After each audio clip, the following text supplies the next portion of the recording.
Sheen had never been one for impulsive decisions, but something about the dense, winding roads of the countryside called to him that evening. After a long week at work, he craved a sense of adventure. The sun had set, leaving only a faint glow on the horizon as Sean drove his old sit-in deeper into the unknown. The radio static filled the car, and Sean fumbled with the dials, searching for a clear station. After several minutes of frustration, he turned it off and embraced the silence. His GPS signal flickered before cutting out entirely. He shrugged it off, figuring he'd find his way back once he had enough. The road narrowed, lined by towering trees that seemed to close in around him. He drove slowly, the beam of his headlights barely penetrating the thickening darkness. A sense of unease crept over him, but he pushed it aside, convincing himself it was just his imagination. Eventually, he came across a small clearing and decided to pull over. The air was cool, and the forest around him was eerily quiet. He stepped out of the car, stretching his legs and taking a deep breath. As he explored the area, he noticed a faint trail leading into the woods. Just a quick walk, Sean muttered to himself, curiosity getting the better of him. He grabbed his flashlight from the glove compartment and started down the path. The beam of light cut through the darkness, illuminating the twisted branches and thick underbrush. As he walked, Sean couldn't shake the feeling of being watched. Every rustle of leaves and snap of twigs set his nerves on edge. He glanced over at his shoulder repeatedly, but there was nothing there. The trail twisted and turned, and before he knew it, he realized he had no idea how far he'd gone or how to get back. Panic began to set in. He checked his phone, but there was no signal, and the battery was draining fast. Sean took a deep breath, trying to stay calm. He turned back the way he thought he'd come, but every direction looked the same in the darkness. The trail seemed to have disappeared, swallowed by the forest. Sean quickened his pace, the flashlight flickering as he stumbled over roots and rocks. The sense of being watched grew stronger, and he could have sworn he heard footsteps echoing his own. He called out, hoping to hear a response, but only silence greeted him. As he pressed on, he came across a clearing with an old, dilapidated cabin. Relief washed over him. Maybe someone inside could help. He approached cautiously, the wood creaking under his weight as he stepped onto the porch. The door was slightly ajar, and he pushed it open with a hesitant hand. "Hello," he called out, but there was no answer. The cabin was dark and musty, filled with cobwebs and the remnants of a life long abandoned. Sean's flashlight flickered again, and he banged it against his palm in frustration. He took a few steps inside, the floorboards groaning under his weight. Suddenly, the door slammed shut behind him, and the flashlight went out completely. Sean's heart raced as he fumbled in the darkness, trying to find the door handle. It felt like hours before he finally managed to wrench it open, stumbling back onto the porch. He took a deep breath, trying to steady his nerves. The forest seemed even darker now, and he had no choice but to press on, hoping to find his way back to his car. As he walked, the feeling of being followed intensified. He could hear whispers in the wind, voices he couldn't quite make out. Sean's mind raced with fear and confusion. Every shadow seemed to move, every sound amplified in the silence. He quickened his pace, desperate to escape the forest's grip. But no matter how far he walked, he couldn't shake the feeling that he was being led deeper into the woods, into a place where no one could hear him scream. Sean's breath came in ragged gasps as he pushed through the thick underbrush. Branches clawed at his clothes, and he stumbled repeatedly, driven by a growing sense of dread. The whispers grew louder, more insistent, though he still couldn't understand the words. They seemed to beckon him, drawing him deeper into the forest. He finally broke through the trees into another clearing. In the center stood a tall, gnarled tree with twisted branches that seemed to reach out like skeletal hands. Sean's flashlight flickered back to life, casting eerie shadows that danced around the clearing. As he approached the tree, he noticed something odd: carvings in the bark, strange symbols that made his skin crawl. He reached out to touch one, then thought better of it, pulling his hand back. The whispers grew louder, and Sean turned to see movement in the shadows. Shapes darted just out of his line of sight, blending into the darkness whenever he tried to focus on them. His heart pounded in his chest, and he knew he couldn't stay there. He turned to leave, but the path he had come from was gone, swallowed by the forest. Panic surged again, and he ran in the direction he thought might lead him out. The trees seemed to close in around him, their branches like grasping fingers trying to hold him back. Sean stumbled into another clearing, this one different. A small fire burned in the center, and around it sat several figures, their faces obscured by the shadows. They turned to look at him as he approached, their eyes glinting in the firelight. Scene hesitated, unsure whether to approach or flee. "Who are you?" he asked, his voice trembling.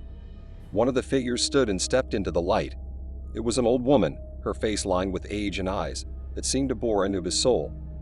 "You shouldn't be here," she said, her voice raspy. "This place is not meant for the living." "I got lost," Scene replied, his voice barely a whisper. "I just want to go home." The old woman shook her head. "The forest doesn't let go easily.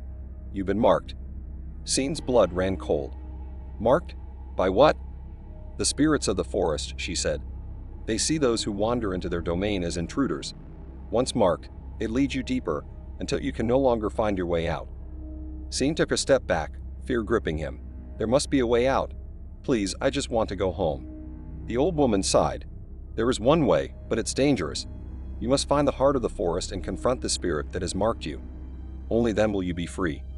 "Where is it?" Scene asked, desperation in his voice.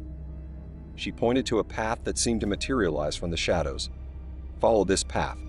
But be warned, many have tried and failed. The spirit will not let you go easily." Scene nodded, a mix of fear and determination in his eyes. He had no choice. He turned and started down the path, the whispers growing louder with each step. The forest seemed to close in around him, the darkness almost suffocating. He walked for what felt like hours, the path winding and twisting. The whispers grew into a cacophony, and he could feel eyes on him from all sides. Finally, he emerged into another clearing, this one dominated by a massive ancient tree. Its roots spread out like the veins of the forest, and in the center was a hollow glowing faintly. Scene approached cautiously, his heart pounding in his chest. As he reached the hollow, a figure emerged, tall and shadowy, with eyes that glowed like embers. "Why have you come?" The spirit's voice echoed in Scene's mind, chilling him to the bone. "I want to go home," Scene said, trying to keep his voice steady. "You've marked me, but I don't belong here." The spirit regarded him for a long moment. "Many have come before you seeking the same. Few have succeeded. What makes you think you will?" "I have to try," Scene said, summoning his courage. "I can't stay here. I have a life, people who care about me." The spirit seemed to consider his words. "Very well. If you can face your fears and prove your worth, you may leave. But be warned, this will not be easy." Scene nodded, determination in his eyes. "I'm ready." The spirit raised its hand, and the ground beneath Scene's feet began to tremble. Shadows rose up around him, taking shape and form, embodying his deepest fears. Scene gritted his teeth and faced them head-on, knowing this was his only chance. Hours seemed to pass as he fought his way through the illusions, the whispers growing louder and more urgent. Finally, he reached the spirit again, exhausted but resolute. "You have faced your fears," the spirit said, its voice softer now. "You may leave, but remember, the forest never forgets." With that, the spirit dissolved into the shadows, and the path before Scene cleared. He stumbled forward, the forest seemed to part around him. Finally, he saw the faint glow of his car's headlights in the distance.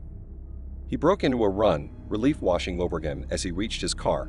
He fumbled with the keys, his hands shaking, and finally managed to start the engine. As he drove away, he glanced back one last time, the forest now just a dark silhouette in his rearview mirror. Scene knew he would never forget that night, the whispers of the forest echoing in his mind. But he was free, and that was all that mattered. Donnie checked his phone again, hoping the GPS would pick up a signal. Nothing. The screen glowed in the darkness, showing a blank map with a frustrating no signal message. He sighed and stuffed it back into his pocket. The forest around him was dense, shadows from the moonlight creating an eerie pattern on the ground. He left his friend's campsite for a quick walk to clear his head. An argument had broken out, and Donnie needed some air. He planned to follow the path and be back in half an hour, but that was hours ago. Now the trail had disappeared, swallowed by the forest, and Donnie realized he was hopelessly lost. The night was silent except for the occasional rustle of leaves. Every sound seemed amplified, making Donnie's heart race. He kept moving, trying to find something familiar. The trees looked the same in every direction, and the darkness seemed to close in around him. He remembered stories of people getting lost in the woods and never being found. He shook his head, trying to banish the thought. As he walked, Donnie noticed a faint light through the trees. Relief washed over him. Maybe it was another campsite or a ranger station. He quickened his pace, the light growing brighter as he approached. But as he neared, he realized it wasn't a campsite. It was an old cabin, barely standing, with a single light flickering inside. Donnie hesitated. The cabin looked abandoned, the windows broken, and the door hanging on its hinges. But the light suggested someone was there. He approached cautiously, calling out, "Hello? Is anyone there?" No answer. He stepped onto the creaking porch and knocked on the door. It swung open with a groan, revealing a dimly lit interior. The room was empty, dust covering the furniture, cobwebs in the corners. The light came from a lantern on a table in the center. Donnie picked it up, grateful for the light, and decided to look around. The cabin had 2 rooms. The main room was a mess, with papers scattered on the floor and broken furniture. The second room was a small bedroom, equally disheveled. A sense of unease settled over Donnie. Something about this place felt wrong. He found a dusty journal on the bedside table and flipped it open. The entries were dated years ago, detailing the life of someone named Thomas. The last entry sent a chill down Donnie's spine. September 15th. They're getting closer. I can hear them at night. I don't know how much longer I can hold out. If anyone finds this, beware the forest at night. There are things out there, things that shouldn't be. Donnie's heart pounded. He put the journal down and backed out of the room. He needed to get out of there. But as he turned, he heard a noise outside. Footsteps. He froze, listening. The steps were slow and deliberate, circling the cabin. He quickly turned off the lantern, plunging the room into darkness. The footsteps stopped. Donnie held his breath, straining to hear. Then a voice, barely audible, whispered through the cracks in the walls. "Donnie, Donnie." Panic surged through him. How did they know his name? He backed away from the door, his mind racing. There had to be another way out. He looked around frantically and saw a small window in the bedroom. It was a tight fit, but he could squeeze through. He rushed to the window and pushed it open. The cool night air hit his face as he climbed through, landing on the ground outside. He glanced around, the forest now even more menacing in the moonlight. He had to keep moving, find a way out before whatever was out there found him. Donnie started running, branches whipping against his face. He didn't look back, focusing on putting as much distance as possible between him and the cabin. But no matter how far he ran, he couldn't shake the feeling that he was being watched, followed. As he stumbled through the forest, Donnie spotted a faint glow in the distance, another light. He hesitated, remembering the cabin, but he had no other choice. He moved toward it, praying it would lead him to safety. The light grew brighter, and as he approached, he realized it was a road. Relief washed over him, and he stumbled out of the trees onto the pavement. A car was parked on the side of the road, headlights illuminating the area. Donnie ran toward it, waving his arms. The driver, a middle-aged man, rolled down the window. "You okay, kid?" "I got lost in the woods," Donnie gasped. "Can you give me a ride?" The man nodded, unlocking the door. Donnie climbed in, his heart still racing. As the car pulled away, he glanced back at the forest. The darkness seemed to watch him, the trees hiding whatever had whispered his name. The car ride was silent, the only sound the hum of the engine.